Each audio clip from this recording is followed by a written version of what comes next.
para biku yang sangat saya hormati, para romo, ramani, para upasaka, upasika, serta semua yang mengikuti acara ini, baik mengikuti acara secara langsung di Wihara Buddha Loka Tulungagung, ataupun mengikuti secara online melalui kanal YouTube Wihara Buddha Loka, atau mungkin juga mengikuti dokumentasi acara pelimpahan jasa pada kesempatan ini. Saya mengucapkan selamat berjumpa. Semoga perjumpaan ini memberikan manfaat, memberikan kebahagiaan sebagaimana yang kita harapkan. Saudara-saudara, pelimpahan jasa ini menjadi sangat penting di dalam kehidupan kita sebagai seorang umat Buddha, karena pelimpahan jasa ini menjadi salah satu yang diajarkan oleh Sang Buddha. Salah satu kewajiban anak kepada orang tua di dalam Dharma disampaikan bahwa selain membantu orang tua, selain merawat orang tua ketika sudah tua maupun sudah sakit-sakitan, kemudian juga menjaga nama baik orang tua, kemudian juga menjaga harta yang diberikan oleh orang tua, banyak ataupun sedikit tidak masalah, dan kemudian yang paling penting adalah sesuai dengan kegiatan kita dalam kesempatan ini, ketika orang tua telah wafat, maka sebagai anak punya kewajiban untuk melakukan pelimpahan jasa. Saudara-saudara, pelimpahan jasa kadang dimengerti secara tidak tepat karena istilahnya adalah pelimpahan jasa.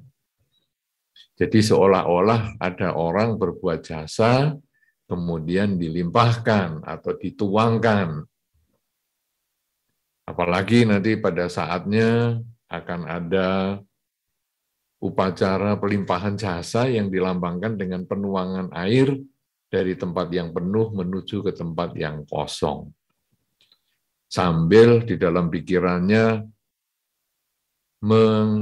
membayangkan atau memikirkan semoga dengan kebajikan yang saya lakukan pada kesempatan saat ini dengan meminta tuntunan sila, membaca parita, mendengarkan para biku membaca parita, kemudian bermeditasi, mendengarkan dhamma, dan lain sebagainya.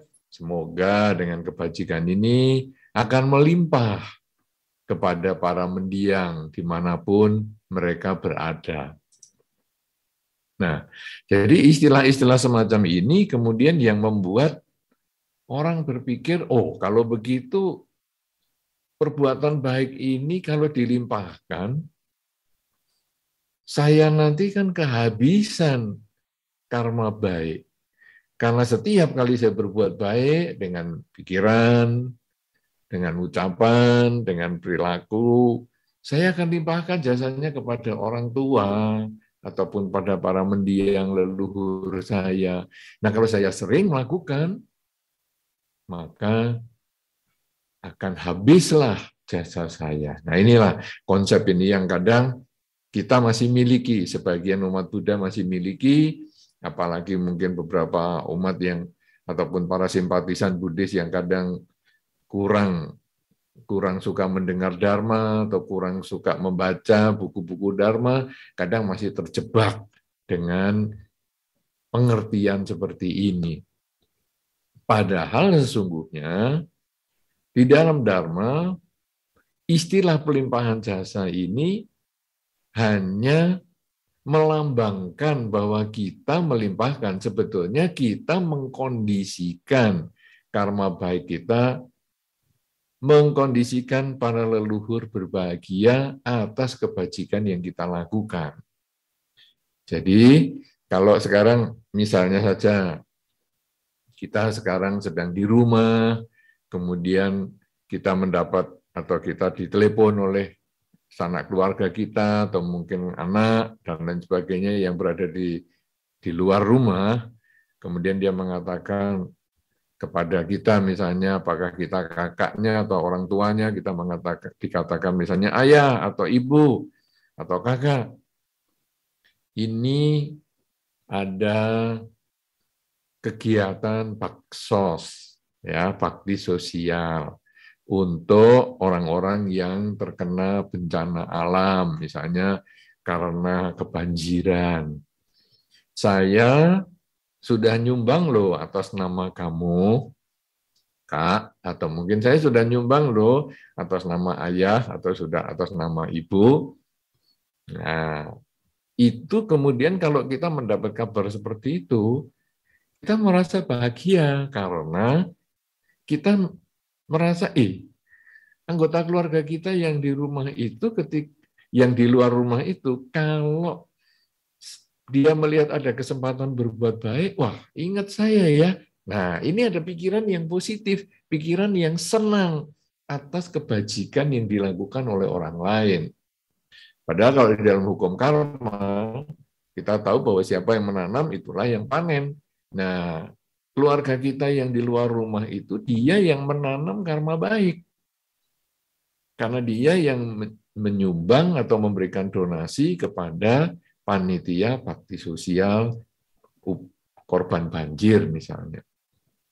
Dia yang berbuat baik. Karena dia berbuat baik, maka dia juga yang akan memetik buah karma baiknya.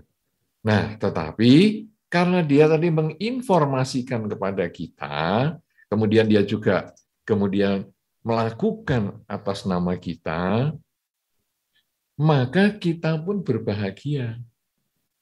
Ya, tapi juga ada orang yang mengatakan, ngapain kamu berbuat baik atas nama saya, bikin boros saja, tidak usah. Nah, itu juga ada.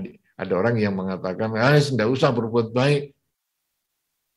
Nah, kalau sudah begitu ceritanya beda. Tapi kalau sekarang, saya senang loh, kamu sudah berbuat baik atas nama saya. Nah, ketika karma itu dilakukan oleh seseorang dan dia sendiri yang memetik buahnya, maka anggota keluarga kita yang di luar rumah tadi, dia sudah berbuat baik dengan mengikuti bakti sosial, dia bikin karma baik.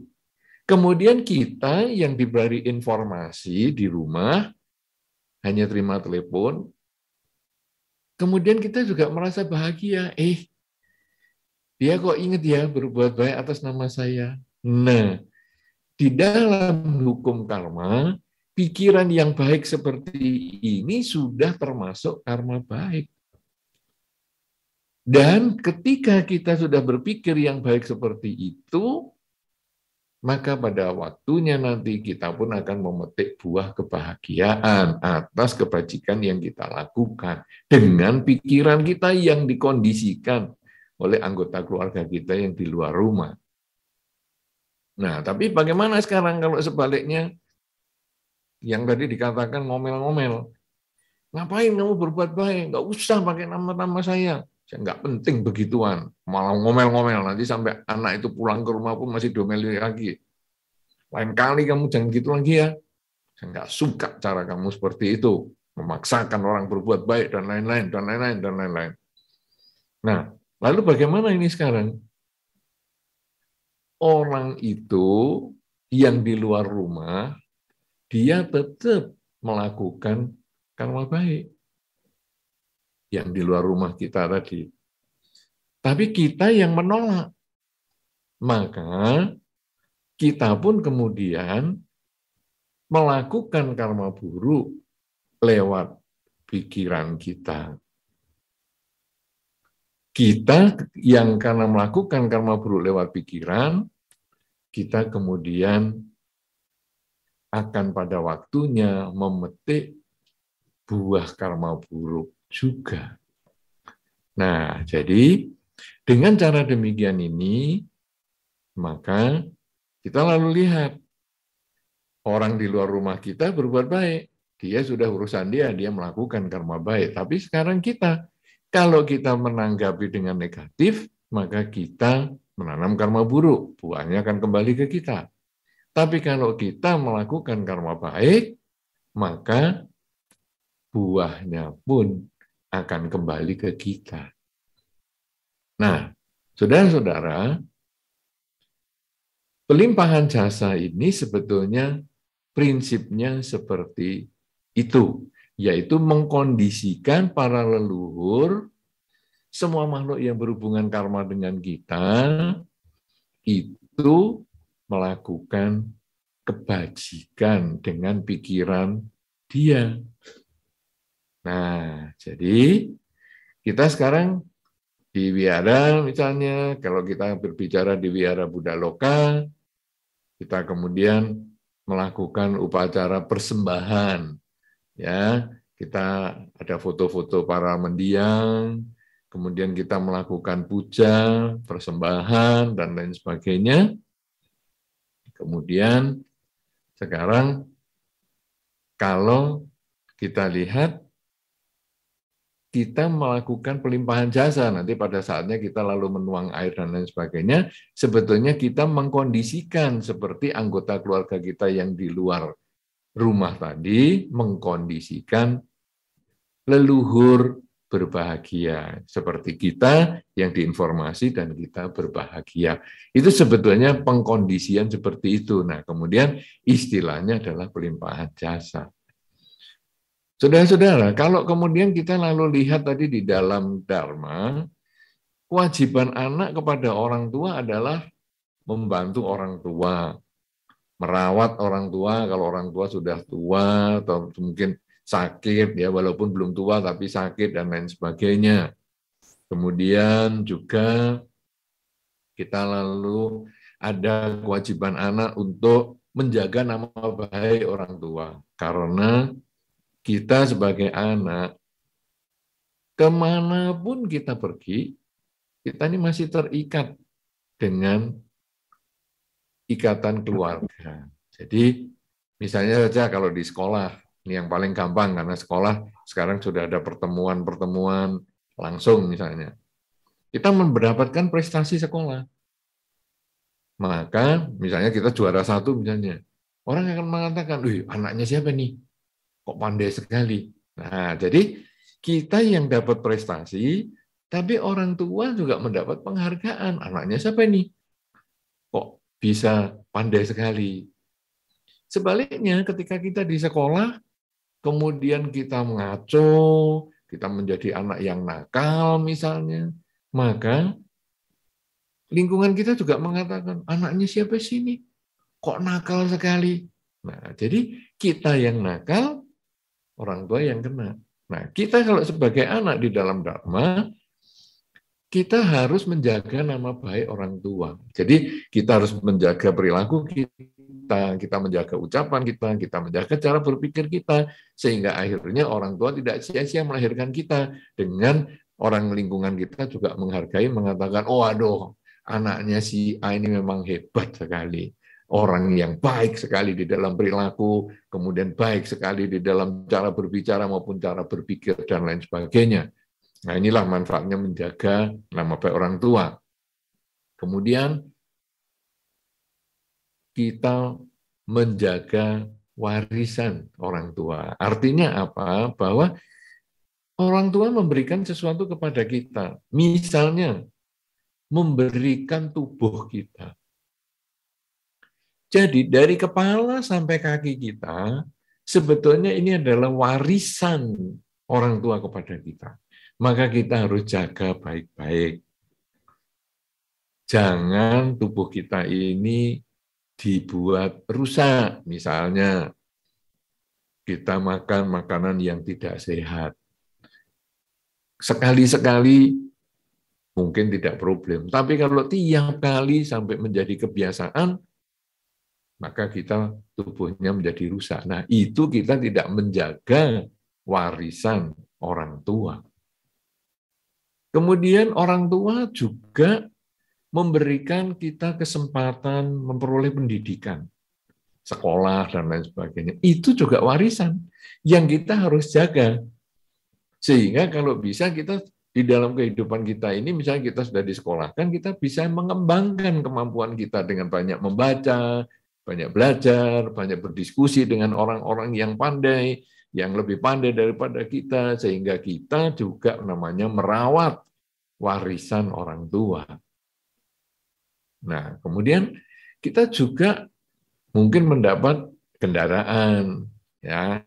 Jadi, ini nak untuk sekolah ada kendaraan, atau ini nak kamu sekarang bisa ada kendaraan untuk bekerja misalnya. Itu juga bagian dari milik orang tua yang harus kita jaga. Jadi tubuh kita jaga, cara berpikir kita jaga, harta yang di luar kita, misalnya tadi sepeda motor, kendaraan yang lain, itu juga kita jaga. Karena itu semua adalah milik orang tua, hasil kerja keras orang tua. Nah, kalau sekarang sudah 4 ini, kemudian secara bertahap, karena secara alamiah, orang tua usianya lebih tua dari kita, sehingga secara alamiah pada umumnya, orang tua itu meninggal duluan, maka kita punya kewajiban, wajib ya, bukan pilihan, kewajiban untuk melakukan pelimpahan jasa. Nah, pelimpahan jasa ya seperti yang dilakukan oleh Wihara Buddha Loka ini, berbuat baik atas nama orang tua. Nah, saudara-saudara, kenapa di dalam Dhamma kok disarankan sampai seperti ini? Bahwa sebagai anak, ketika orang tuanya hidup, membantu, merawat, menjaga nama baik, menjaga segala hal yang diberikan orang tua, tapi ketika meninggal kok melakukan pelimpahan jasa. Karena di dalam Dhamma, kita ini diajarkan untuk menjadi orang yang tahu siapa yang melakukan kebajikan kepada kita, kita harus membalasnya. Jadi orang tua sudah berbuat baik kepada kita, menghidupi kita sampai saat ini. Maka kita punya kewajiban membalas jasanya dia. Membalas jasa dengan bermacam-macam yang tadi sudah disebutkan itu. Tetapi di dalam kehidupan kita, yang berjasa kepada kita bukan hanya orang tua. Tapi guru kita juga berjasa. Guru di sekolah kita juga berjasa, guru TK kita juga berjasa. Sehingga kita bisa mengenal huruf, mengenal angka, itu juga dari guru-guru kita juga yang lain. Nah, kemudian selain guru, kakak kita, adik kita, lingkungan kita, teman kita, masing-masing memiliki jasa kebajikan. Oleh karena itu, pelimpahan jasa ini selain kepada orang tua, mungkin Anda juga bisa mengirimkan untuk teman Anda. Bisa mengirimkan untuk mungkin karyawan Anda. Bisa juga mengirimkan untuk tetangga Anda yang sudah mendahului dan lain sebagainya. Bahkan kita bisa juga mengirimkan pelimpahan jasa ini kepada para leluhur. Para leluhur adalah orang tua dari mungkin kakek nenek kita. Karena tanpa orang tua, kakek nenek kita tidak akan terlahir. Tanpa kakek nenek, tidak mungkin orang tua kita lahir. Tanpa orang tua, tidak mungkin kita terlahir. Jadi kita kemudian bisa melimpahkan jasa kepada para leluhur. Bahkan orang tua dari para leluhur yang lain. Sehingga kita bisa menulis semua makhluk yang berhubungan karma dengan saya. Dan kalau kita mengenal di dalam Dharma ini ada kelahiran sebelum kehidupan ini, maka semua makhluk yang berhubungan karma itu juga termasuk semua yang leluhur ataupun orang tua kita di kehidupan-kehidupan sebelum kehidupan ini. Karena mereka telah mendidik kita berbuat baik, sehingga kita di dalam kehidupan ini bisa terlahir sebagai manusia. Sehingga ketika kita menulis semua makhluk yang berhubungan karma dengan kita, maka leluhur-leluhur orang tua kita di kehidupan-kehidupan sebelumnya itu pun telah kita lakukan pelimpahan jasa kepada mereka. Nah, kenapa? Karena mereka telah berbuat baik kepada kita. Seorang umat Buddha hendaknya mengerti mereka-mereka yang sudah berbuat baik kepada kita ingat dan kemudian kita membalas jasanya. Ketika masih hidup kita membalas jasa, membuat dia senang, membuat dia bahagia, membuat dia nyaman dengan keberadaan kita. Apakah itu orang tua kita yang tadi dikatakan dengan membantu, merawat, dan lain sebagainya itu, tetapi teman kita pun kita perlu membantu. Teman kita pun kalau sakit, kita pun perlu merawat. Guru kita pun mungkin kalau sakit juga kita punya kesempatan, kita juga merawat, dan lain sebagainya. Nah, saudara-saudara, di dalam Dharma, orang yang mengenal Budi ini satu bagian yang perlu kita kembangkan. Mengingat budi orang dan kemudian kita membalas jasa kebaikan kepada mereka. Ada sisi yang lain, yaitu bahwa kita bukan hanya untuk orang yang mengenal budi saja. Kita bukan hanya dilatih untuk mengenal budi orang lain, kebaikan orang lain, dan membalas jasanya. Tetapi kita juga didorong, diberikan semangat di dalam Dharma untuk menjadi orang yang menanamkan kebajikan bahkan kepada orang yang belum kita kenal, bahkan kepada makhluk yang belum kita kenal. Kalau kita hanya mau membalas jasa, berarti kita itu hanya ingin mendapat. Kalau sudah mendapat, baru kita memberi. Tetapi di dalam Dharma, kita bukan hanya orang yang seperti itu. Itu juga sudah bagus ya. Tahu kita bisa mendapat dan kita membalas jasa, itu sudah bagus. Tapi bukan hanya itu. Kita hendaknya juga melakukan kebajikan dulu. Bahkan kepada orang yang mungkin kita nggak kenal. Jadi misalnya, kita ketemu di wihara, itu orang baru misalnya. Kita bisa melakukan kebajikan dulu kepada dia dengan mengatakan, kalau waktu ketemu misalnya selamat sore, selamat malam, atau selamat pagi, selamat siang, terserah. Kemudian, ayo mau ikut kebaktian kok. Sepertinya kamu baru pertama kali ke sini. Ya, saya mau ikut kebaktian. Ayo ikut saya. Nah, kemudian ya mari kita duduk di sini. Nah, ini nanti biasanya kebaktian itu membaca parita yang ini. Itu orang itu belum kita kenal. Tetapi kita sudah melakukan kebaikan kepada dia. Nah, kemudian orang itu membaca parita, belum bisa kita tunjukkan, halaman ini. Oh iya, iya. Nah, pelan-pelan aja, kalau belum bisa pelan-pelan. Atau dengerin aja dulu, supaya tahu nanti orang-orang itu bacanya caranya gimana. Nah, kemudian setelah membaca, selesai, mungkin ada meditasi. Kita meditasi, duduknya caranya gini. Nah, ini tangannya di sini, posisinya ya, kamu nanti ngamati nafas saja, atau ngulang aja kalimat, semoga semua makhluk bahagia. Kemudian nanti itu ada pendengar, ada ceramah Dharma, ayo kita dengarkan. Nah, kemudian selesai kebaktian, kita ajak dia jalan keluar, kemudian kita kenalkan wihara ini tadi namanya Dhammasala. Ya, kalau di wihara Buddha Loka, ini ada Dhammasala, yang di atas ini Dhammasala, kemudian di lantai bawah ini ruang serbaguna. Kemudian di situ ada kantor sekretariat, di situ ada tempat penyimpanan abu, jenazah misalnya, dan lain sebagainya. Nah, kita walaupun belum kenal dengan dia, kita berusaha untuk berbuat baik, menanam karma baik kepada dia.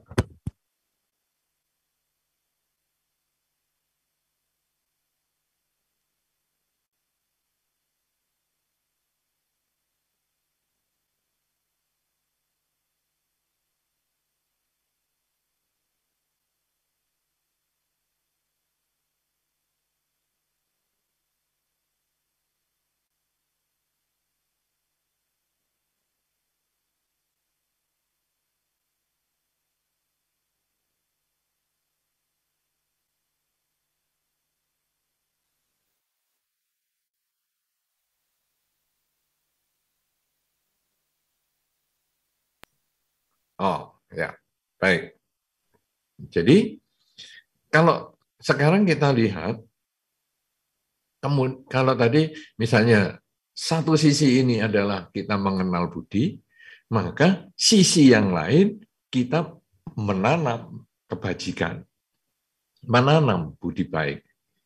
Nah, kemudian sekarang tadi ceritanya di biara, orang yang kita tidak kenal. Bisa juga di sekolah. Nah, jadi misalnya sekarang sudah ketemu, ya kan beberapa anak sekolah sekarang sudah tatap muka dan lain sebagainya. Nah, kita bisa kenalkan, kamu anak baru ya, saya ini sudah kelas lebih tinggi. Nah, kita kenalkan, ini sekolahnya begini-begini, kebiasaan kita di sekolah seperti ini, pakaiannya seperti ini, ruang-ruangnya guru di sana. Nah, jadi itu adalah orang yang menjadi sasaran kebajikan kita, orang baru. Bukan menjadi sasaran kekejaman kita. Ini orang baru, ayo bersihkan kamar mandi. Ayo, ini orang baru, jalan merangkak. Ayo, ini orang baru. Kalau mau mendekat ke saya harus jalannya lompat-lompat misalnya. Bukan, ini justru orang baru menjadi sasaran kita berbuat baik. Itu adalah menanam jasa. Kemudian di kantor atau di tempat kerja juga sama. Kita sudah orang yang lebih awal kerja di situ, kemudian ada teman kantor yang baru masuk. Kita bisa mendekati dia, kita sampaikan salam selamat pagi misalnya, atau selamat siang, kemudian kita kenalkan ini teman kita sekantor namanya si A, si B, si C, kemudian itu ruangan pimpinan, dan lain sebagainya. Jadi saudara-saudara, kalau kita selalu bisa berpikir untuk berbuat baik setiap saat kepada orang-orang di sekitar kita, kepada lingkungan kita, bahkan juga kepada semua makhluk, mungkin kita melihat ada kucing yang menderita di jalan, mungkin kita mau rawat, atau kemudian kita lihat burung yang di dekat rumah kita, kemudian sepertinya kok dia sulit terbang ya. Nah, kemudian kita rawat dia di tempat kurungan yang terbuka, kemudian kita obati dan lain sebagainya sampai dia bisa terbang sendiri dan lain sebagainya. Itu adalah kebajikan yang lengkap.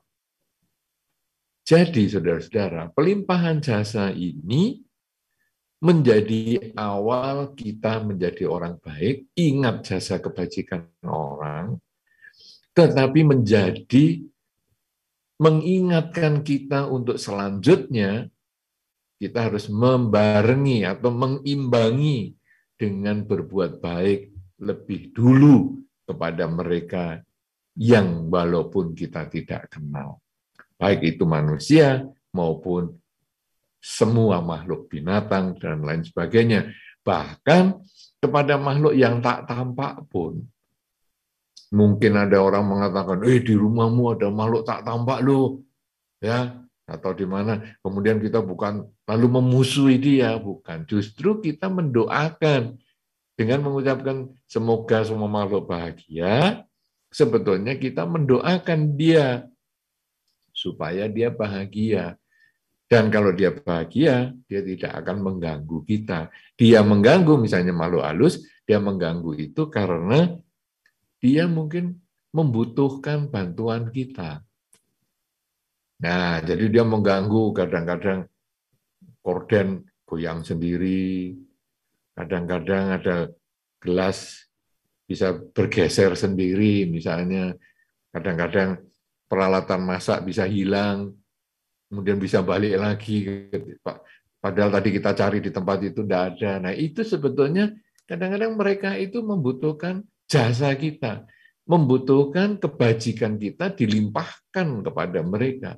Karena pada zaman dahulu, yang keluarnya tadi ada Tiro Kuda Suta itu, khotbah tentang makhluk-makhluk yang ada di sekitar kita, sebetulnya itu kan karena makhluk-makhluk mengganggu, ada raja yang diganggu makhluk-makhluk dengan suara-suara, menangis, suara-suara berteriak di tengah malam, padahal orangnya tidak ada. Nah, kenapa? Ketika raja itu bertanya kepada Sang Buddha, kemudian Sang Buddha menjelaskan bahwa itu sebetulnya adalah makhluk-makhluk yang ingin pelimpahan jasa. Nah, sehingga kemudian Sang Buddha diundang lagi ke istana, raja ini memberikan kebajikan kepada Sang Buddha, mempersembahkan dana makan dan sebagainya, kemudian melakukan pelimpahan jasa kepada makhluk-makhluk yang ada di istana itu. Dan akhirnya mereka pun berbahagia dan tidak mengganggu lagi. Nah, demikian pula umat Buddha. Kadang-kadang kita di rumah atau di mana ada, misalnya orang mengatakan, wah ada makhluk, dan kita mungkin memang merasakan ada makhluk sungguhan, hal yang kita lakukan bukan mengusir, bukan kita kemudian menyakiti makhluk itu, bukan. Tapi justru kita mendoakan semoga dia berbahagia. Karena itu adalah bagian dari kebajikan yang kita lakukan sebagai ketanam budi baik, bahkan kepada makhluk yang tak tampak sekalipun. Dengan demikian, saudara-saudara, maka kita menjadi lengkap, menjadi orang yang tahu terima kasih, dan menjadi orang yang rela berbuat baik lebih awal, walaupun kepada yang tidak kita kenal. Walaupun kita tidak berpikir, nanti kalau saya berbuat baik kepada dia, dia memberikan manfaat apa ya kepada saya. Enggak lagi seperti itu. Nah, dengan cara seperti itu, saudara, kalau kita terus-menerus melakukan kebajikan seperti ini, dan menjadi gaya hidup kita, maka di akhir kehidupan kita, kematian datang pada kita, maka kita pun akan lebih banyak orang yang melakukan pelimpahan jasa kepada kita. Kenapa? Karena mereka merasakan manfaat kita ketika kita masih hidup. Demikian pula orang-orang yang kita limpahi jasanya, yang mungkin ada foto-fotonya, bahkan yang hanya menulis semoga semua makhluk yang berhubungan karma dengan saya memperoleh kebahagiaan dan sebagainya, karena kita merasakan mereka sedikit banyak sudah memberikan manfaat kepada kita. Marilah kita bersama-sama ketika kita masih hidup, ketika kita masih punya kesempatan, ketika kita masih ada usia, kita lakukan kebajikan sebanyak-banyaknya, memberikan manfaat sebanyak-banyaknya, sehingga ketika umur kita habis, kematian datang pada kita, semoga kita pun dapat terlahir di alam bahagia, dan kita pun telah menyelesaikan tugas kehidupan kita ini dengan sebaik-baiknya. Dan inilah sesungguhnya, menghormat yang patut dihormat adalah mengingat mereka yang sudah berbuat baik, tetapi kalau kita sudah melakukan kebajikan ini dengan terus-menerus menanamkan budi baik bahkan kepada yang tidak kita kenal sebagai sisi yang lain, maka menghormat yang patut dihormat, akhirnya itu pun akan jatuh pada diri kita, yaitu kita pun akan mendapatkan penghormatan, walaupun kita tidak meminta, tetapi kita mendapatkan penghormatan dari lingkungan kita, bahkan ketika kita meninggal pun masih ada orang yang ingat dan melakukan pelimpahan jasa. Nah, inilah saudara-saudara yang kita perlu renungkan pada saat upacara pelimpahan jasa pada kesempatan ini yang telah dilaksanakan oleh Wihara Buddha Loka Tulungagung dengan baik sekali. Semoga dengan kebajikan yang kita lakukan, para mendiang, para leluhur, semua makhluk yang berhubungan karma dengan kita, dimanapun mereka berada, semoga mereka semua berbahagia sesuai dengan kondisi karmanya masing-masing, dan semoga mulai saat ini sampai selama-lamanya, kita selalu berbuat baik dengan pikiran, ucapan, dan perilaku kita, sehingga kematian kalau datang pada diri kita, kita pun telah banyak melakukan kebajikan dan menjadi orang yang layak mendapatkan penghormatan. Karena menghormat mereka yang patut dihormat, itulah berkah utama. Semoga para mendiang berbahagia, semoga Anda semua berbahagia, semoga semua makhluk, baik yang tampak maupun yang tidak tampak, akan memperoleh kebahagiaan sesuai dengan kondisi karmanya masing-masing. Sabe sata bawantu sukitata.